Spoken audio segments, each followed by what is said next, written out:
오늘도 함께 하신 주님을 찬양합니다. 오늘 같이 나눌 하나님의 말씀 사도행전 19장 8절로 20절까지의 말씀을 통하여 말씀이 흥황하여 라는 제목으로 같이 나누기를 원합니다. 자, 오늘 본문의 말씀 속에서는요. 사도 바울이 이제 에베소에 이르러 주의 복음의 말씀을 증거합니다. 에베소의 두란노 서원에서 바울의 말씀을 강론하는 동안 하나님은 바울을 통해서 놀라운 일들이 나타나게 하신 것입니다.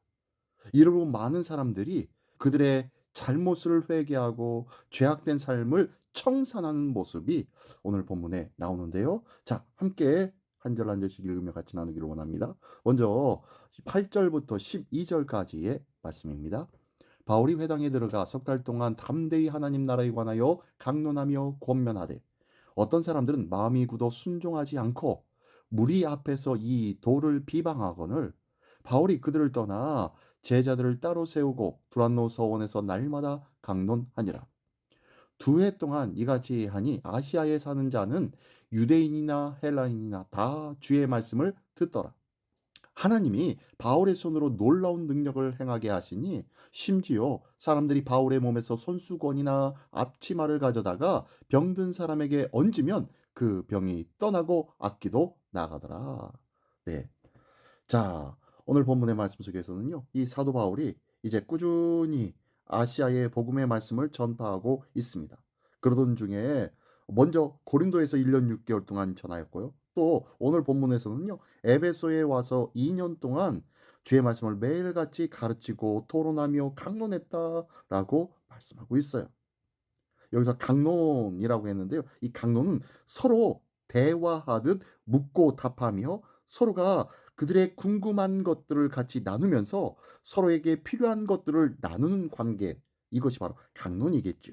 어쨌든 이렇게 주의 복음의 말씀을 나누며 서로 강론하며 기쁨 속에 말씀의 양육을 받습니다.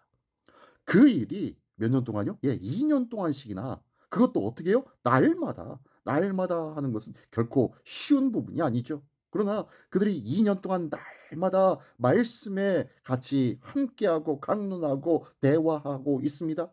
그랬더니 어떻게 됩니까? 놀라운 역사가 나타나죠.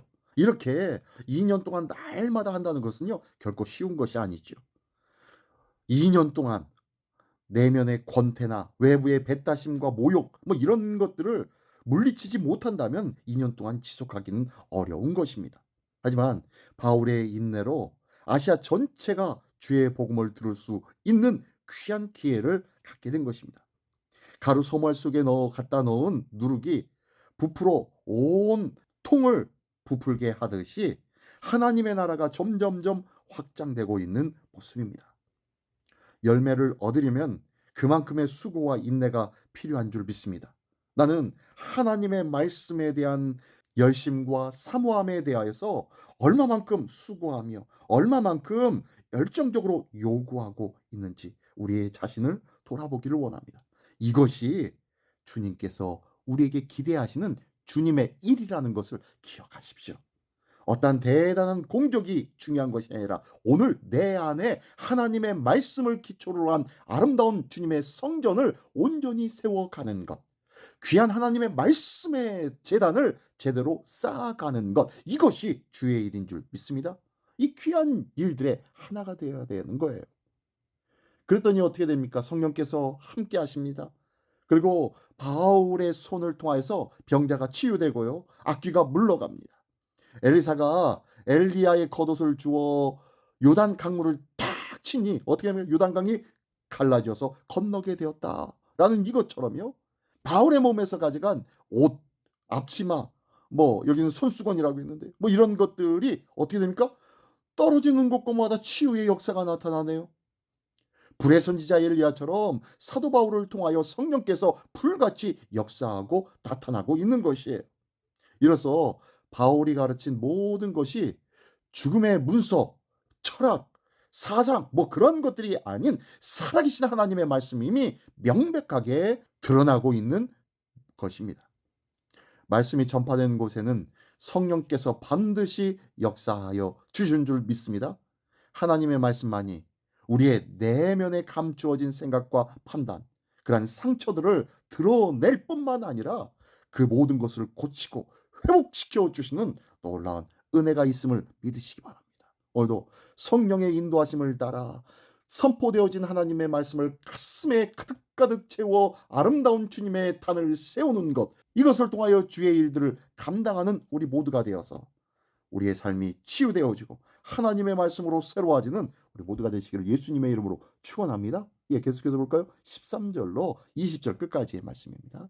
이에 돌아다니며 마수라는 어떤 유대인들이 시험 삼아 악기 들린 자들에게 주 예수의 이름을 불러 말하되 내가 바울이 전하는 예수를 의지하여 너에게 명하노라 하더라.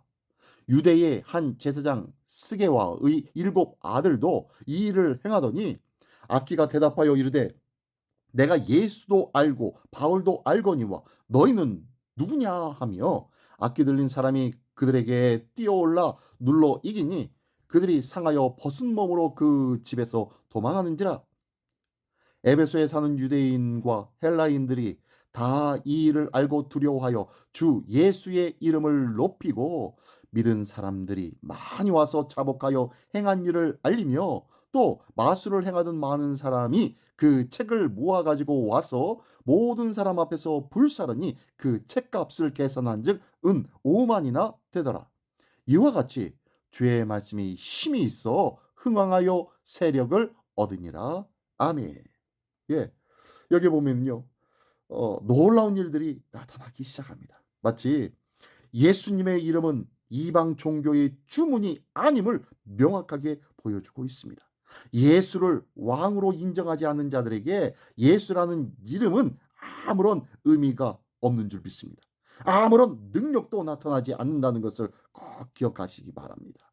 예수를 나의 왕으로 인정하는 자들, 그분의 말씀을 수용하고 순종하는 자들에게 주 예수의 능력이 곧 나타나게 되는 줄 믿으시기 바랍니다. 예, 이 에베소의 말씀의 권능이 나타나고 있는 거예요.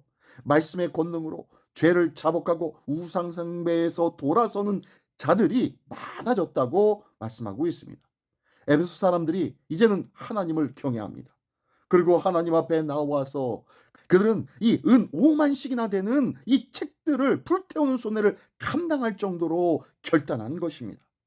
경제적 이익보다 중요한 것이 믿음인 줄 알게 된 것이에요. 말씀은 삶을 변화시키는 줄 믿습니다. 회개시켜 주는 줄 믿습니다. 말씀이 흥왕하니 많은 사람이 회개하고 모여들었다라고 말씀하고 있어요. 이러한 에베소에 하나님의 큰 기쁨이 임하였다고 말씀하고 있는 것입니다. 이 놀라운 은혜와 기쁨이 우리 시민교회 안에도 있기를 원합니다. 이 놀라운 은혜와 기쁨이 우리의 삶 가운데도 있기를 원합니다. 나의 새로운 모습이 나의 새로운 결단으로 말미암아 하나님 앞에 드려지는 복된 삶이 되기를 원합니다. 이 귀한 삶으로 하나님 앞에 영광되어지며 많은 사람들 앞에 믿음의 본을 보여주는 우리 모두가 되시기를 예수님의 이름으로 축원합니다.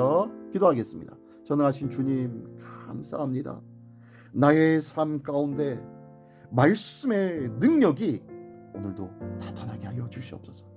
이 하나님의 말씀의 능력이 나의 마음과 나의 생각을 바꾸며 평안과 기쁨으로 체험받는 은혜가 있게 하여 주시옵소서. 오직 주의 말씀은 하늘의 신령한 평강과 기쁨인 줄 믿사오니 이 귀한 놀라운 은혜가 경험되어지고 체험되어지는 복된 한 날 되게 하여 주시옵소서. 모든 것 주님께 의탁드리오며 예수 그리스도의 이름으로 기도드리옵나이다. 아멘.